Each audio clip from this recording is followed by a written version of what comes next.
Hey, what's up everybody? This is Charles. I want to welcome you guys to the conversation. So I got a really great question for you guys, which actually came from one of our viewers. So I'm going to give you the credit for coming up with this topic idea. And the question is, was Michael Jordan the greatest two-way player in the history of the NBA? All of you guys know MJ is the GOAT, the greatest of all time. For those of you guys who've been living under a rock and don't know what MJ accomplished over his career because of all people out there like Nick Wright and Shannon Sharp, let me just give you guys a quick brush up.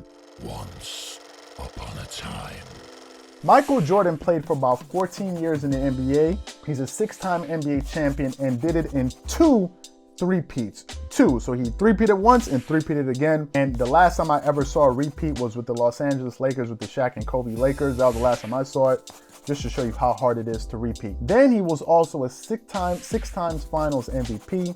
He was a 5-time regular season MVP. He was a 14-time All-Star, 3-time All-Star Game MVP. He's been on 10 All-First NBA teams and 1 Second NBA team. He won the Defensive Player of the Year award in 1988.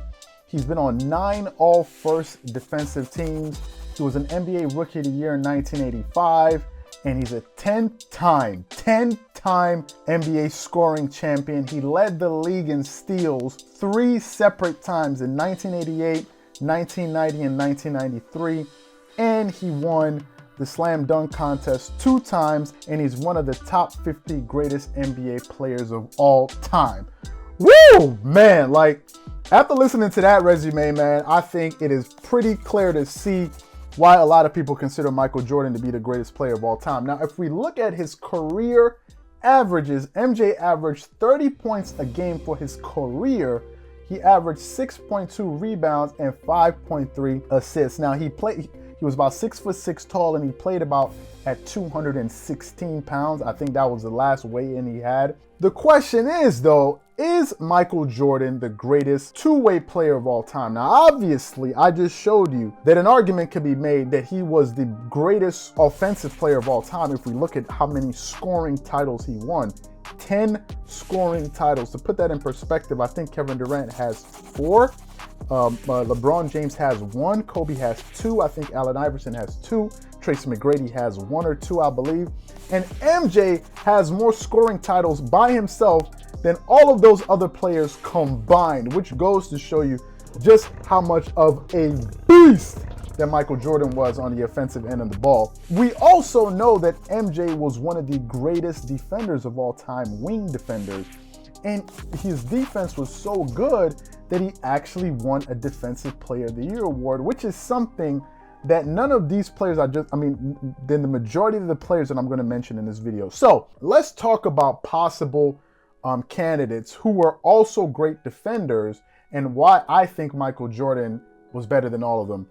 Another great defender is Michael Jordan's running mate, Scottie Pippen, who was a multiple-time All-Star, 6-time NBA champion, led the league in steals, certainly one of the greatest defensive wings in the history of basketball. Some people may go as far as saying he was probably the greatest. And when Michael Jordan was playing against Magic Johnson in NBA Finals, Magic Johnson had a really good first game, and then they switched Scottie Pippen onto him for the rest of the series, and Scottie Pippen was able to do a lot of damage. Now, Scottie Pippen was a very unique defensive player. He had a very long wingspan. He had a great feel for the game on the defensive end of the floor. He was really good at doing chase down blocks. He could really play man-up defense, and he's one of the best one-position defenders or multiple position defenders in the history of the NBA. And even when you watch him talk about defense, it's unbelievable. It's unbelievable to watch him talk about it.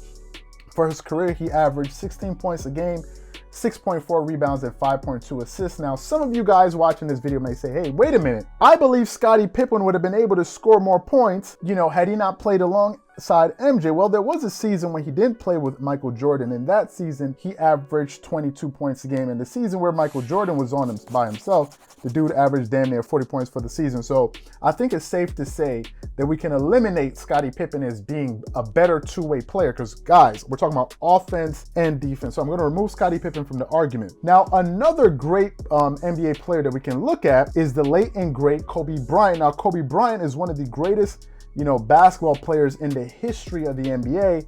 and he's shown to have one of the most illustrious careers throughout, all of basketball. Now, for his career, Kobe Bryant averaged about 25 points a game, 5.2 rebounds, and 4.7 assists for his career. Now, Kobe Bryant has been on 9 all-first defensive teams, and he's been on 3 all-second, so he's been on 12 all-defensive teams altogether. However, though, he did not win a Defensive Player of the Year award, and he's never led the league in steals, because MJ did it 3 times to Kobe's 0, and MJ had a higher scoring season. His highest scoring season at 37 points a game is higher than Kobe Bryant's 35.5 points a game.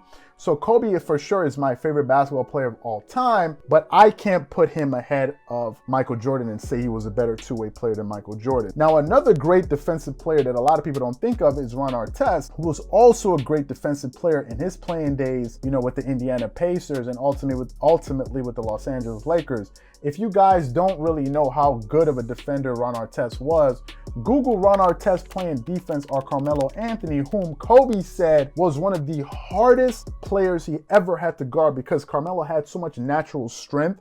He was really good at second jumps and a really good, polished offensive player, when he was shooting, because he could score from pretty much anywhere on the floor, and he was really tall, about 6'8", 250 pounds. So Carmelo Anthony was a big boy down there in the post. But Metta World Peace probably did one of his best defensive jobs in the history of his career on Carmelo Anthony when he was playing with the Los Angeles Lakers and Melo was playing with the Denver Nuggets. So you guys should definitely go check that game out. Now, Ron Artest for his career averaged about 13 points a game, 4.5 rebounds, and 2.7 assists. Now, his highest scoring season was in the year 2004-2005 when he was playing with the Indiana Pacers. And that season, he scored about 24.6 points a game, shot about 49% from the floor, shot about 90% from the free throw line, and he shot about 40% from the three-point line. So Ron Artest was a really, really good offensive player, and he could get buckets. But obviously, as his career waned on and when he started playing with Kobe, I mean, how many shots can you have on a team when you're playing with Kobe and Paul Gasol, Andrew Bynum, and Lamar Odom? How are you going to be able to score 20 points a game playing with these dudes? So I think Ron Artest is a really, really, really good option. However, I don't think that I can say he was a better two-way player than Michael Jordan. And I think a lot of you guys will agree with me when I say that, you don't think that he was a better two-way player than Michael Jordan. But finally, my last option, my last person I want to present to you guys is my man Kawhi Leonard. Now, Kawhi Leonard, I think, is about a 4-time All-Star. He's a 2-time Finals MVP. He has 2 Defensive Player of the Year awards. And as I'm doing this video, he's averaging about 27.2 points a game, 7.5 rebounds, and 5.2 assists. Now, Kawhi Leonard won his first Defensive Player of the Year award playing against LeBron James in the NBA Finals. I believe it was in 2014, I think, when they beat them, I believe. So I'm not 100% sure. And that's where he really got his, he made a name for himself on the defensive end of the floor. But for the majority of his career, Kawhi Leonard has never been the scorer he is now, that early on in his career. Now, it's just within the last few seasons, you've seen him average 21 points a game for a season, 25 points a game, 26 points. This year, he's averaging 27 points. Although he's shown the ability in the playoffs to take his game to another level.